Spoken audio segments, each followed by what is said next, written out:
The car market is cooked with all these tariffs going on. I'm telling you, it's been absolutely crazy.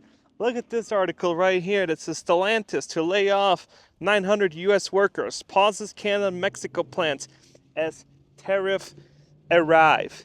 And then this article kind of goes on and talks about all kinds of stuff where they're saying like the tariffs are hurting Stellantis so much and all this other stuff, and they can't operate like that. And then I always say you gotta have some critical thinking. And Stellantis isn't doomed because of the tariffs. They're doomed because of the cars they build, right? And now you're like, oh no, that's not true. Then let's look at their stock. Let's look at their stock. The Stellantis stock. How has that been doing? Oh, it's been down not just since tariff, but a year ago. Now let's look at that. When you look at the year-to-date price, it's been down 20, almost 25%.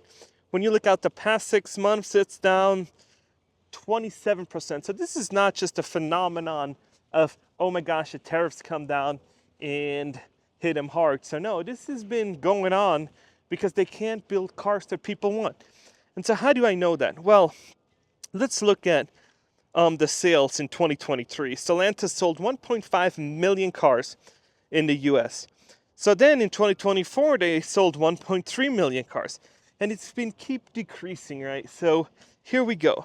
Let's look at some of the reasons why they're not selling these cars. Because they just don't know how to build them. They don't know what Americans consumer want. And then I always think it's so funny when they blame, oh, there's tariffs, oh, there's this, oh, there's that. No, you just don't know how to build good cars. And one of these examples is Dodge Hornets. And these Dodge Hornets are one of the reasons why Stellantis is just in trouble. Look at this one. This one is from a local dealer, 2024. They had an asking price of $51,000 and they're now down to $38,000. And these are tiny little cars. I hardly see them on the road. And I'm interested to hear what you guys think. And so let's look at this Dodge Hornet. It is close to me. It's about 14 miles away, right? And it has been selling slowly. And it's been on days at the dealership. It's been there for 463 days. This is absolutely bananas when you think about it. It's been on that lot for so long. And this isn't the only one that's been on the car, that's been on the lot for so long.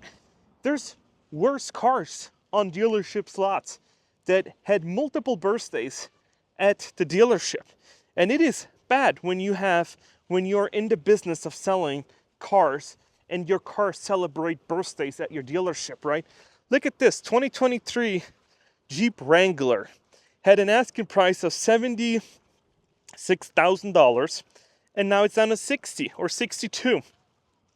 And with some of them, they got some cheap Grand Cherokees, and they got a whole bunch of other ones. If you can look at that, probably at your dealership, you can look at the same thing, and it is just an absolute disaster when you're in the business of selling cars and your cars just don't sell, and you are sitting on them for not 1 year, 2 years, or longer, right? Because some of these are 2023s that came to dealerships lot in 2022, right? So this is just bad news. And now you're going to say, oh my gosh, it's these tariffs that are coming in.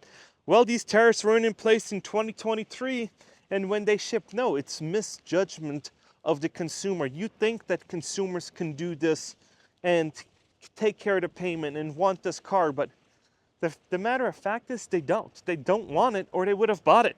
They don't see the value, and they're not going to buy it. And not for that much money, right? And so in the US, we're like, hell, we want big cars and doing all this stuff. Because people have been commenting, oh, Europe, we can't sell cars to Europe. Yeah, because we can't even sell cars that Americans want, right? How are we going to figure out what Europeans want? And so other companies do it way, way better, right? So let's look at Dacia or Dacia, whatever you kind of call it. And they're selling cars like this in Europe at a pretty decent price. One of these models I looked at is starting at 14,000 pounds, right? That's about 19,000 US. And that's where this started. It's like one of the number one selling cars, right? And when you look at what's actually working is selling Nissan Versas, right? In 2024, Nissan sold about 42,000 Versa units in the United States, a 72% increase. Still no F-150 numbers or anything like that. But let's look at these sales. In 2023, they sold 24,000. In 2024, they sold 42,000. Why? Because they're affordable. Not every American wants this big ride that's going to cost them $60,000, $70,000, right? But we're in hard times now, so people need to tighten up their belts. And another funny thing is when I look at all these tariffs and I'm looking at, oh my gosh, Lululemon, Nike, they're all going to be in trouble. They're all doing this. And to that I say, that's all nonsense. Those companies have been in trouble 5 years ago, before, or even 8 years ago, right? Or 10, because Trump has been in office, before that.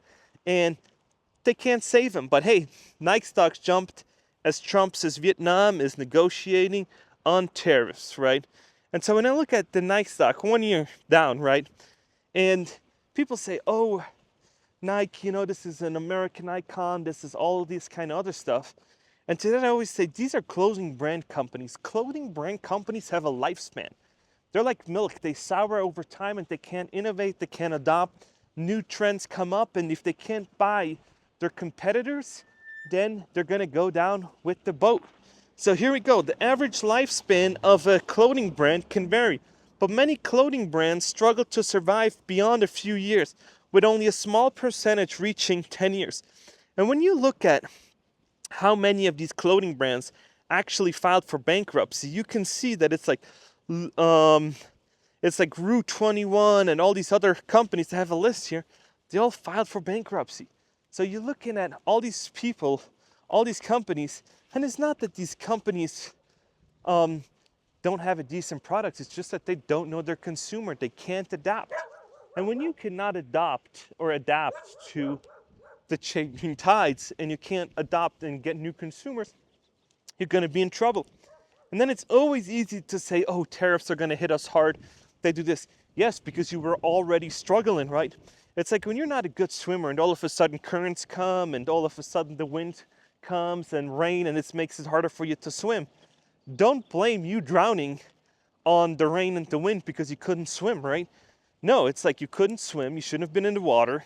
You should have been outside. You should have innovated and made better clothes, better cars that people actually want. And if you see in a short little while, like, hey, these cars are not really popular, you probably shouldn't make them, right? And we see that with BYD, right? And everybody's like, oh my gosh, you always talk about it. Yeah, because BYD knows what people want. They want affordable cars. They don't want these high-priced $80,000, $120,000 cars, and that you're gonna drive for 5 years, and afterwards they fall apart like Lego when you drop Legos on the ground, right? That's how they are. Seats fall apart, steering wheel comes off, the technology fails, and so now you're like, wow, that was a waste of money, costing me so much to run around in, and then all of a sudden, it's just no good. And with clothing brands, the same thing. When you look at Nike, people have not been happy with Nike for years now. And this isn't even about the politics or anything else.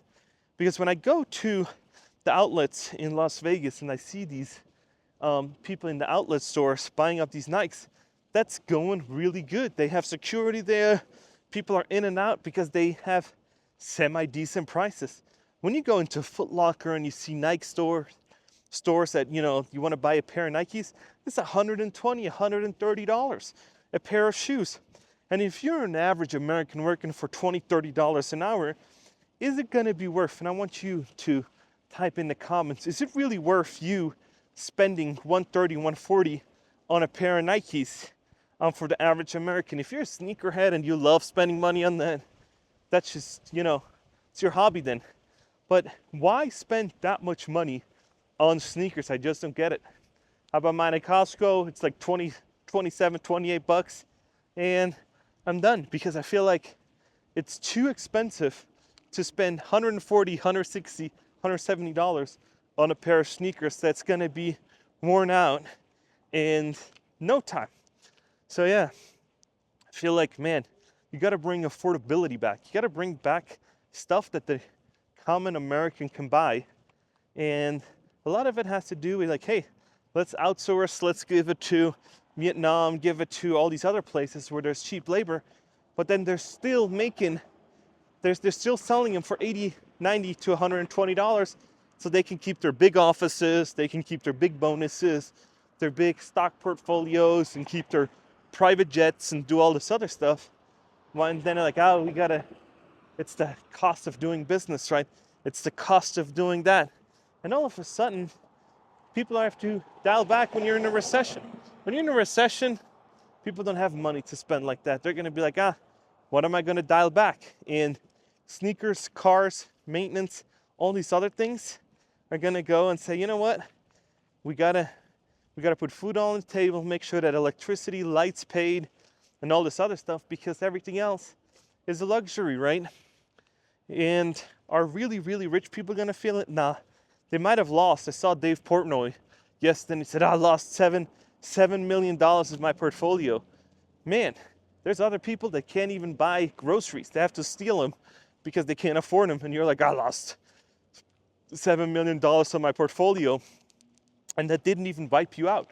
So you must have hundreds or 60, 70, 80, 90 million dollars invested. So you'll be fine. You'll recover, right? Because the market over time will always kind of bail you out. And I told that to somebody else today. Over time, you'll be fine. But if you're doing day trading, you're doing swing trading, leveraging, that's how you're going to get wiped out. If you have options open and all that kind of other stuff, time will come where it's going to wipe you out. That's why like 99% of day traders lose money, because you cannot time the market. There's people that know way more about the market than you do with way more money, right? Because when you look at these Reddit rebels that, made coin, it wasn't Coinbase, it was, what was that company again called? Oh yeah, AMC. They rallied AMC. Then comes to find out that was hedge funds betting against other hedge funds to try to make them go belly up. So it wasn't even really traders doing it. That's how it kind of started off. And then it was hedge funds trying to put other hedge funds out of business, right? Because they thought, oh, it's going to be a safe bet, let's bet against them. And then it kind of took off mainstream, and then all kind of other stuff. And there's a movie about it, and it's just crazy. And so when you look at these type of stuff, old money and smart money never loses, right? It's always the people that FOMO in, that do all kinds of stuff, that are like, oh, let me just, I see something shiny, my taxi cab driver's talking about it, so I gotta buy it. And then you lose your ass on it because you didn't know what you were doing. So I always tell people, you gotta invest in what you're doing. You gotta invest into things that you know a lot about. Because I've been getting emails and people's like, what should I invest my money in? I don't know. You know best. You have a skill. And there's hardly anybody out there that doesn't have any skills. If you're in the lawn care business, you can see, you probably know your way around mowers, blowers, leaf tools, and hedge tools.